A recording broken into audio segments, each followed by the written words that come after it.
الأمير النائم وصحوة ما جاتش. هل تقدر تتخيل إنك تنام سنة 2005 وتصحى تلاقي الدنيا كلها اتغيرت؟ بس في الحالة دي مفيش صحوة. الأمير الوليد بن خالد ابن طلال المعروف بلقب الأمير النائم رحل عن عالمنا بعد 19 سنة كاملة في غيبوبة. لكن إيه اللي خلى قصته تفضل حاضرة كأنها قصة كل الناس؟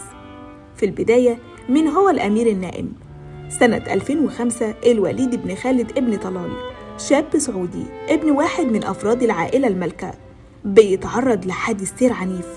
الحادث ده تسبب في غيبوبة طويلة لدرجة إن ناس كتير نسيت هو دخلها ليه، لكن ما نسيوش هو مين. اتحول بعدها الرمز.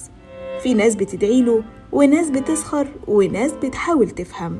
وبعد سنين من الانتظار الخبر نزل على الناس كأنه لحظة كانت مؤجلة. الديوان الملكي أعلن رسمياً وفاته بعد ما عاش في غيبوبة 19 سنة. كانت عيلته فيها متعلقة بأمل كل يوم. الناس على السوشيال ميديا افتكروا كل لحظة كان اسمه فيها ترند، كل حركة بسيطة، كل إشارة كانت بتعتبر أمل. طب يا ترى في حالات زي دي؟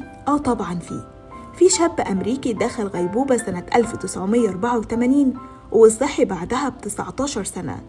وفي طفلة من المكسيك كانت بين الحياة والموت بعد حادث وفضلت في غيبوبة شهور. الطب بيقول إن الغيبوبة درجات، وإن الحالة النباتية المستمرة ممكن تستمر سنين بس نادرة. طب ليه الناس بتتعلق بالحكايات دي؟ لأن فيها كل حاجة: الخوف من المجهول، الأمل في المعجزة، الحيرة بين العلم والدين. ولأن الأمير النائم مش مجرد شخص، ده بقى رمز، بقى حالة بنقيس بيها إحساسنا بالحياة والنهاية والمجهول.